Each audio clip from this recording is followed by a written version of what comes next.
Hi guys, James at Rampant Lion Reviews again for you today with another beer review. For this one, we are going to head over to Ireland once again, and we're going to return to a brewery that's featured on the channel a couple of times before. Now, the last beers I had from this brewery were both very nice and very well done, and this is a brewery that actually carries a very good reputation, and rightly so, based on my past experiences. But the beer that we're going to have a look at today is a completely different style from those last two that we've had, and it's also my first Irish example, either from the North or from the Republic, of this particular kind of beer. So I have to say, I am particularly curious to see how this one turns out. So hopefully it's another good one, hopefully it makes for an interesting review, and I hope that you guys enjoy my take on this one as well. Always nice to review some Irish beers for you here on Rampant Lion Reviews. So for this one then, we are going to go to a little place called Kilkeel in County Down, in the very kind of southeast corner of Northern Ireland, and we're going to have a look at another beer from Beer Hut Brewing Company.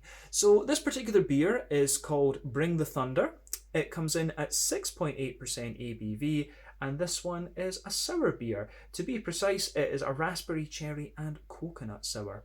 So yeah, I think this one could make for a very interesting review. I'm not sure whether it's going to be like a Goza or a Berliner Weisse or what exactly it's going to be, but I'm sure we'll be able to figure that out when we actually have a taste of it. So yeah, let's crack on with it then and see how we go. So the last two beers that I had from Beer Hut, the first one was one of the Cornets, and that was a big Imperial Milkshake IPA, which I thought was really well done. And then the last one was the Solo Strata, which was a really nice, just drinkable beer. And it showed off the Strata hop quite nicely, actually. And I think the next beers that we do from Beer Hut will have to be something from the dark end of the spectrum, or perhaps a lager, actually. But as I said, their reputation does seem well deserved so far.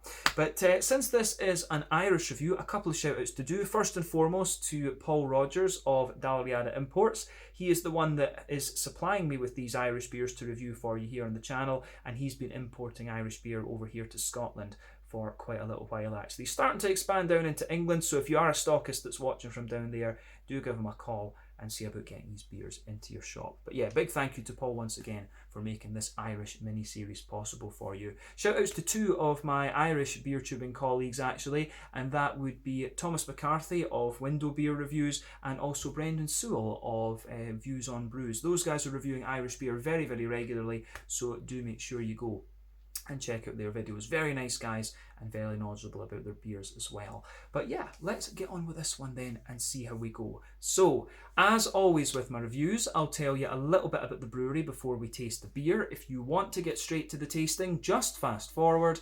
All the usual links are in the video description below. That's the brewery website, the link to my other reviews that I've done from Beer Hut Brewing Company, and I will no doubt add some more to that list in the near future. But there's all the usual social media down there. If you want to see more reviews, do please consider subscribing to the channel. The whole channel, of course, has a geography-based tagging system, so you can go into the homepage and search for beer based on country, city, state, county, province, prefecture, whatever it is you happen to be interested in.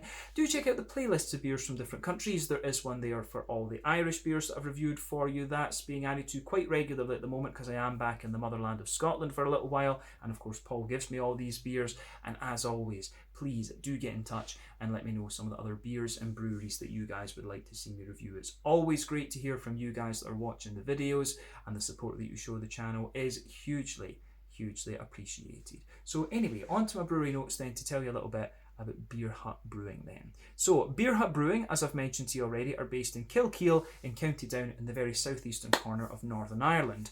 So the brewery was founded back in January of 2017 by Andy McBride and his brother-in-law Neil Chambers. So both come from a background as tradesmen, which they say helped them a lot over the years with the brewery, you know, building things up and getting things going.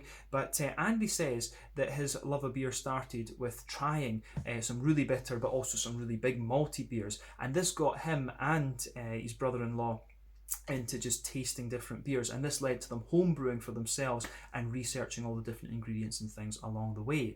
So yeah, like many guys, these two were just home brewers. But Andy is the head brewer and he's largely self-taught. He had actually planned to do the International Brewing Diploma, IBD, but he couldn't find time between his construction career, having a young family and getting the brewery off the ground simultaneously. But Neil involves himself mostly with the business side of the brewery, but does other various things around it too when needed. But they started off with a small 50-litre brew kit in a hut that was at the side of Andy's house, hence the name Beer Hut, and the first commercial beers were actually brewed on this kit, which is quite impressive. But later on they upgraded to a 300-litre kit, and these days they're running a 10 hectolitre brew kit and have invested quite heavily in the brewery infrastructure over the last few years, and they've begun exporting their beers to a few different countries across Europe as well. But they also run a tap room at the brewery once a month, which was apparently quite a hurdle due to the kind of strict licensing laws that there are in Northern Ireland. But as of November 2021, when I'm filming this review for you, these guys have produced around 75 different kinds of beer, according to Untappd. And like I said to you at the start of the video, they are a very well regarded brewery, both in the north and the Republic of Ireland. So yeah, definitely one of the Irish breweries that you want to check out if you get the chance. But yeah, that is all I can really tell you about Beer Hut for the moment. I do hope I can try a lager and a darker beer from these guys at some point soon. But yeah, they seem to be quite experimental and one of the more diverse breweries, I guess we could say, in terms of the different styles that they're doing over in Ireland actually. But yeah, that is it for your history section. So if you want to learn a little bit more about these guys, you can check out the brewery website. You can follow them on Facebook and Instagram to keep up to date with all the latest goings on. And you can check out the Rate Beer, Untappd and Beer Advocate pages to learn a little bit more about all, pardon me, the different kinds of beer that these guys have done. So yeah, let's get on and have a look at the beer itself. So a little quick look at the artwork for you before we open this one up. As you can see, again, the artwork on this one is a wee bit different to what we've had from Beer Hut in the past. But I think it does look pretty nice. It reminds me a little bit of Neon Raptor in Nottingham in England, actually, into Raggy Avenue, that one. But yeah, really nice artwork on this one, plain silver top on the can there. But yeah, as we mentioned earlier, this one comes in at 6.8% ABV, raspberry cherry and coconut sour. But yeah, I really don't know what price this beer would be because, as I say, Paul gifted me these beers to review on the channel because he's a lovely guy. But yeah, as you can see, I don't know how well that's going to show up. But there you can also see the wee Beer Hut symbol on the can too. But yeah, 440 millilitres this beer. It does look pretty nice. So yeah, let's get this guy out and we'll get on with the tasting then. I'm really not sure. As I say, this one comes in at 6.8%, but on the ingredients list, it doesn't have, you know, lactose or anything like that listed. It just has barley, oats, yeast, hops, cherry puree, raspberry puree and coconut and lactobacillus in it. So we'll need to see exactly what kind of sour this one actually is. But the can was pretty solid there, and yeah, a little spark has just gone over. But yeah, we'll see. This can is pretty much filled to the brim actually, so we'll need to be a bit careful with this. So there we are. Yeah, I think this one's going to have quite a wee bit of carbonation with it, but then it might just settle down quite nicely. There we go. Got to be careful with some of these beers actually. But yeah, I think that'll do for the moment. So let me just line that up for the camera once again. But yeah, bring the thunder. Very cool.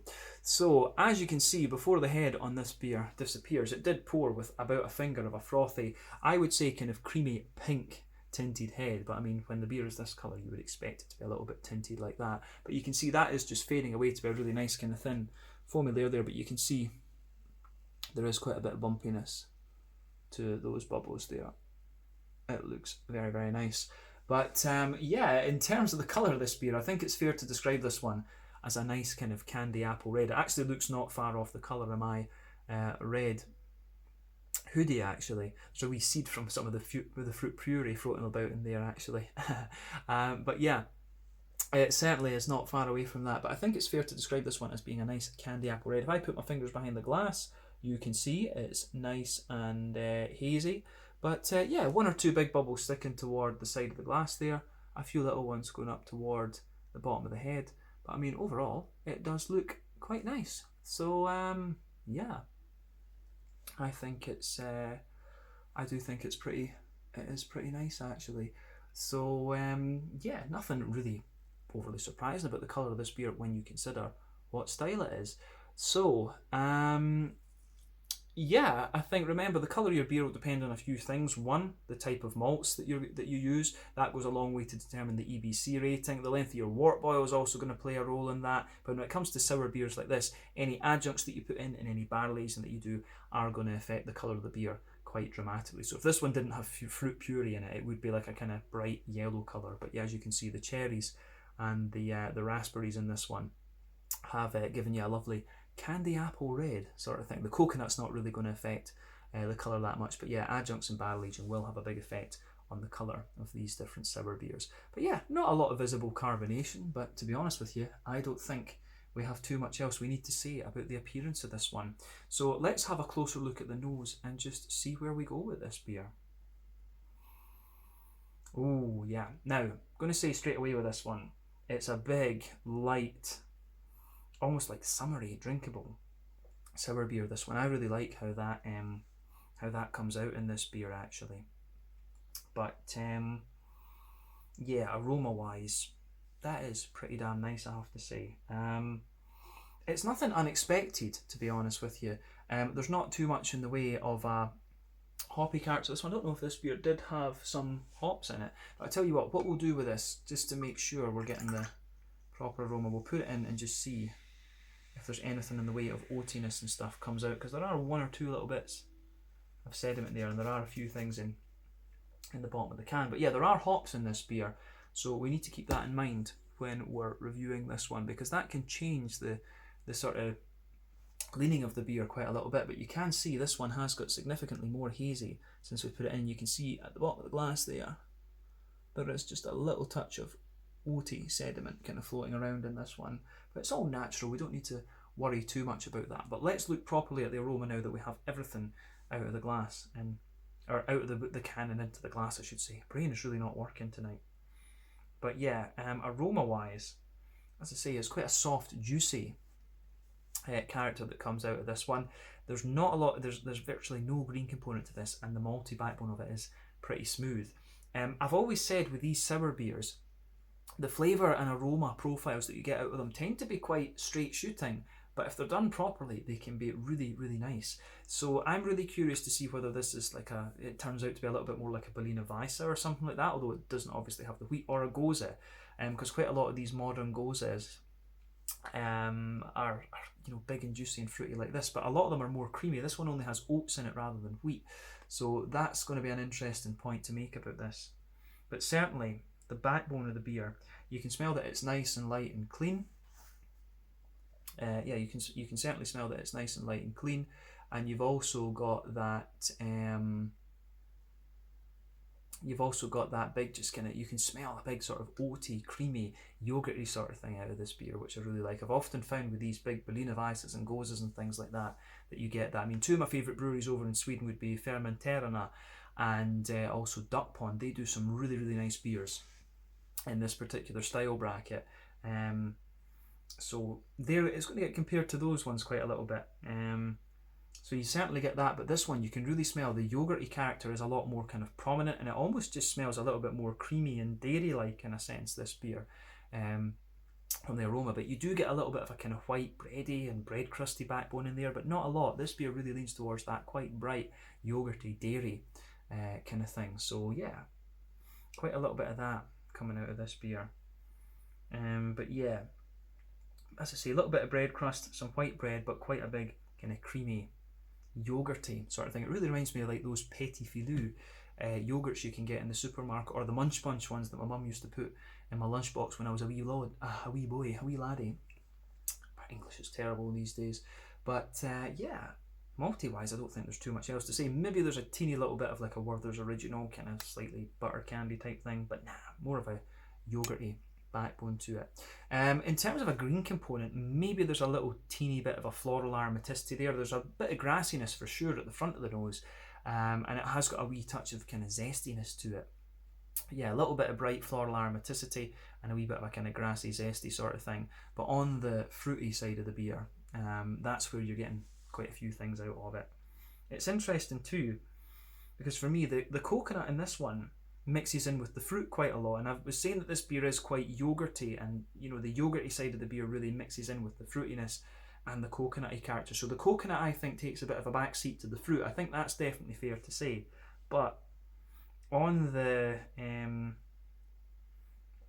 on the whole, it really is a big juicy fruity beer, this one. So you can certainly smell the cherries. I think are the ones that are giving the beer a lot of the kind of the depth, if you like. So the cherries are the things that are giving you the darker red fruits out of this for sure.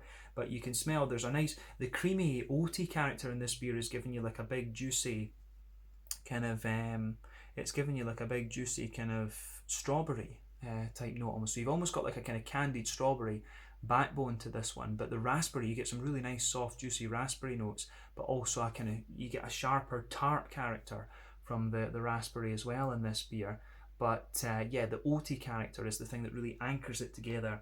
You get the depth from the cherry, the tartness from the raspberry, I think, and then you get this juicy kind of middle ground in there, like a juicy fig, juicy kind of candy strawberry sort of thing. So to be honest with you, it's quite a straight shooting beer in terms of its flavour, its aroma profile rather, I should say. But yeah, I certainly like where it's going. So as I always say, take a wee bit of time to ponder over the aroma of the beer before you get stuck into it. But I think it is about time to have a proper look at this one. So yeah, let's leave it at that for the aroma and have a taste of it. So yeah, this one is the Bring the Thunder, a 6.8% cherry raspberry coconut sour from Beer Hut Brewing Company in Kilkeel, County Down in Northern Ireland. Let's get stuck in. Sláinte, skål, cheers.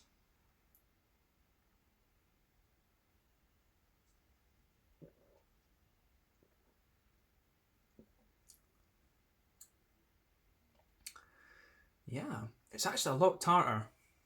A lot more tartar. Sure. It's got a lot more zip to it, for sure, than the aroma would have you believe. But at the same time, it's got a nice balance between being quite slick and oily, but also kind of oaty and creamy. So this is a really interesting sour. It's quite different from what I've had before. Yeah.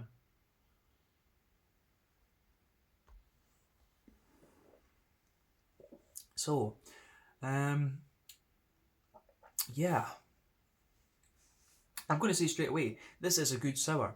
I'm just trying to wrap my head around it a little bit because it really does lean it leans quite a different way from other ones that we've had previously, because the Nordic sours that you get are very kind of creamy, oaty, and just very, very sweet and juicy.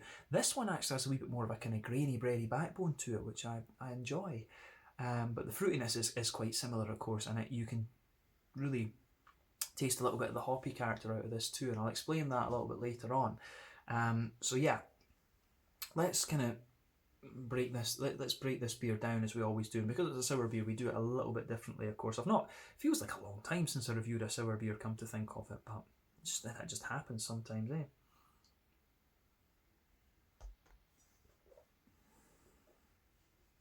So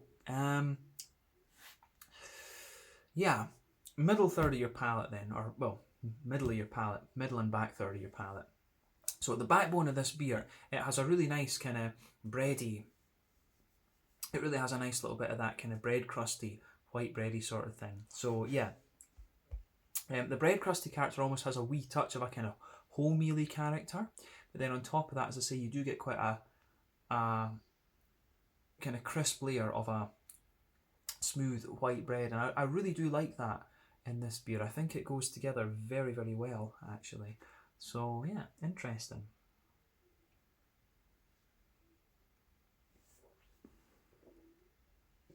But yeah, on the as we say, on the kind of on top of that though, on top of that kind of bready layer, you get a lot of the oats in the beer. I think the oaty side of this beer really thickens up a wee bit more the further that you go into it. So yeah, you've got, if we focus on the middle third of your palate, you've got that light, kind of slightly grainy bread crust, the kind of smooth white bready character. Then on top of that, you can feel the sort of thicker oatiness coming out of this beer. And I can really appreciate how that goes together with this beer. So it gets a thumbs up from me in that regard.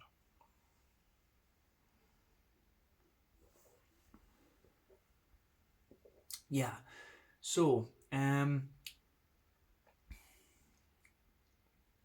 On top, so that the oatiness there, in the middle of your palate, it's really quite creamy, but then as you move further out towards the edge of the palate, the oatiness, it does sort of dry out a little bit, but you get a few sweeter elements in there as well. But you can feel towards the front half of that middle third of your palate, that for me is where the coconut comes out in this one. So the coconut is mixing in with the oaty creaminess in this beer, and when you get the coconut and the oats mixing together towards the front half of that middle third of your palate, that's the thing that gives you this big yogurty feel to the beer. So again, I really like how this how the beer goes about its business in that from that perspective.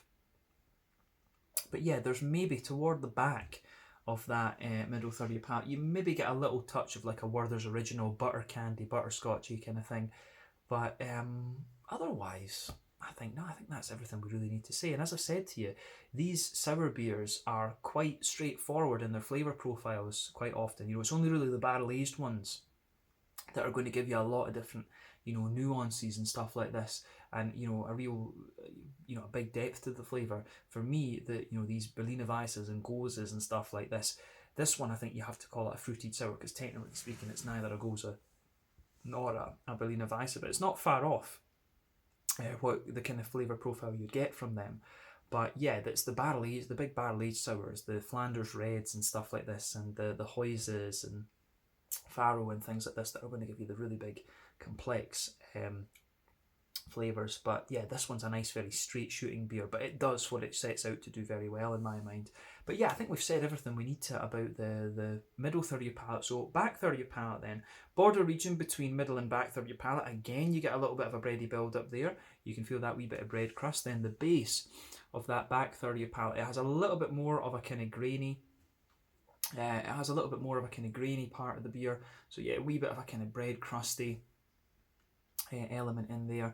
And then on top of that, you've got again, you've got that kind of white bready character there, and the white bready notes are a little bit thicker, but again, toward the back of your palate, it gets a wee bit more grainy. Remember, sweeter flavours come out towards the front of your palate, more bitter, grainy type flavours come out further towards the back of the palate. But on top of that, you can feel that the oats creep into that back third of your palate just a little bit, but then on top of everything, you've got that more dense, bready, yeasty character there. And in these kind of beers, the yeast behaves a little bit differently from this, and I wouldn't, this one's got lactobacillus in it, but just going from the way this one turns out, I wouldn't be too surprised if this one has got a little bit of, if it's a mixed fermentation, I wouldn't be overly surprised at that, because it does have a bit of that bready, yeasty character there, but the lactobacillus is the thing that's going to give it the sharpness and tartness, and it also has that. So in the sour beers, I think you get some of the kind of yeasty characteristics, because lactobacillus is a form of wild yeast, you have to say that too. So you get yeastiness at the back of the palate in these beers, but also at the front side, at the front part of your palate too. So yeah, could we say the regular yeast, I think those flavours are coming out on the back of the palate, and you get this more kind of like dense, doughy, grainy type bready character sitting on top of the white bread and on the back third of your palate. So on the back third of your palate, the flavour is a little bit taller, but as you come further forward, it condenses down a wee bit, and the flavours just squash together that little bit more. And again, I really like how that goes together, particularly in this beer. So yeah, thumbs up to Beer Hut for this one. The malty and yeasty side of this beer, I think, is nicely done. I'd be curious to try a few other beers from these guys, and going by the profile of the yeast and the malt in this, it'd be cool to see them try like a mango or a passion fruit sour or something like that. One that's not a berry sour. Not that there's anything wrong with this. I love a kind of fruity berry sour, but I would be curious to try the other side of the coin, which would be the mango, passion fruity, papaya type things, the lighter tropical fruits. But yeah, let's focus on the hoppy side of beers then, and I'll explain a few things here too.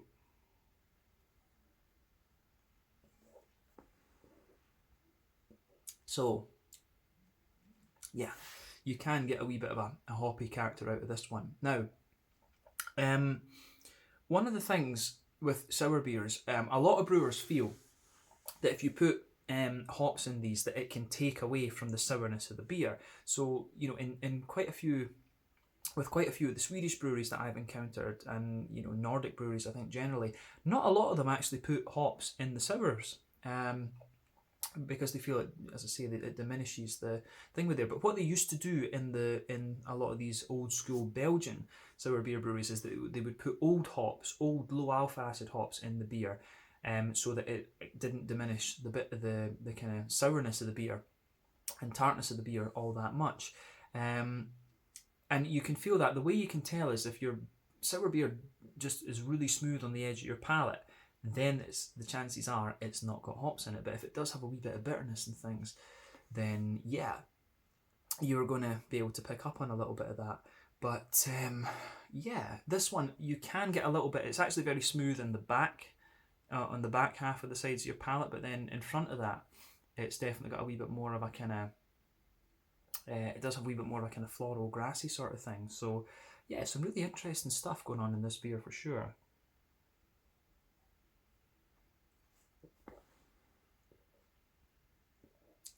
But yeah, so when we start at the back corners of the palate, then there is a teeny little bit of earthiness there, but as you come further forward, it smoothens out, and as you reach the front corners of the palate, you do get a little touch of floral aromaticity there. But round the front curve of the palate, for me, there is a little bit of lighter grassiness there, and it does have a wee touch of zestiness.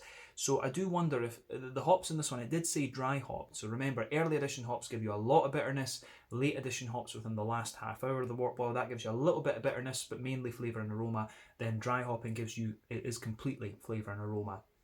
So I'm pretty sure this one, just going by the way it feels, I think this is maybe some very late edition hops, because it is giving you a wee touch of bitterness at the front corners and round the front edge of your palate, and potentially a lot of dry hopping.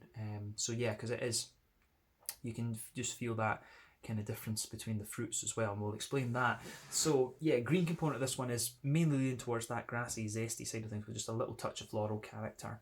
But yeah, let's focus on the front third of your palate then. So border region between front third and middle third of your palate. There you've got a little bit of a kind of bready, you get a little bit of that bread crusty build up there.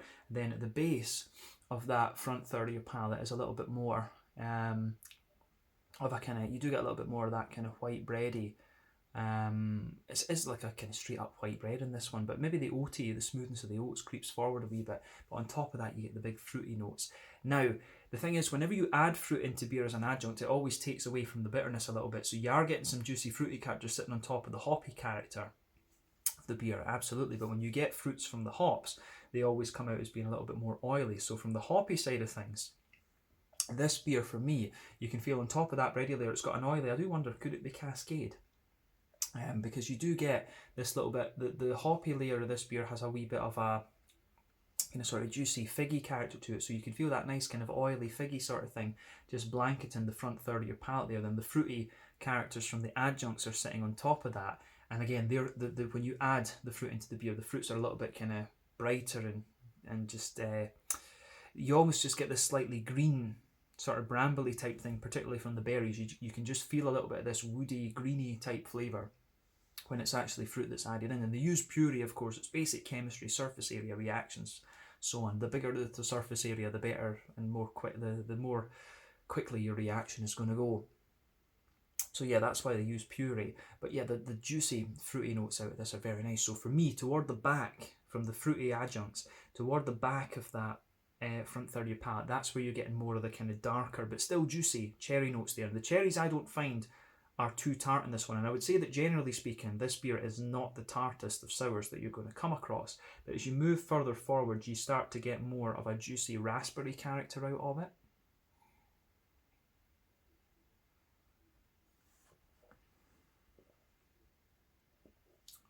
So yeah, that nice juicy raspberry sort of thing is that nice juicy raspberry note. It smoothens out a little bit more, and then as you reach the kind of front tip of your palate, it's got a lot more of a kind of raspberry. You get a little bit more of the kind of tart raspberry notes out of it. But round the front edge of the palate, for me, it is more of a kind of candied raspberry that you get there, just going round the edge of the palate. But there's certainly in the very dead centre of that front third of your palate, there's some candied strawberry. So yeah, to summarise the fruity notes, base is like a more oily kind of figgy note. I do wonder if it's Cascade. Towards the back of the front third of your palate, you've got the big juicy cherries. As you come further forward, you start to get more of a candied strawberry type note. Then on the front edge of the tongue, it's the tartar raspberry, and then you get a juicy kind of candied raspberry just around the front edges of your palate there. It kind of engulfs some of the grassy notes. But it's a really interesting sour beer for sure. It's made me think a wee bit actually, and you want, after 3,150 reviews, that's what you want. But yeah, let's leave it at that for the flavour, and we'll just round off the review with a look at the mouthfeel. So, yeah,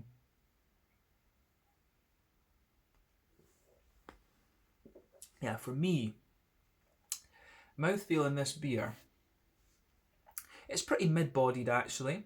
One of the carbonation is very, very smooth in this, and it really does have quite a kind of slick and oily mouthfeel. So I really like how that goes about its business, and that from that perspective too.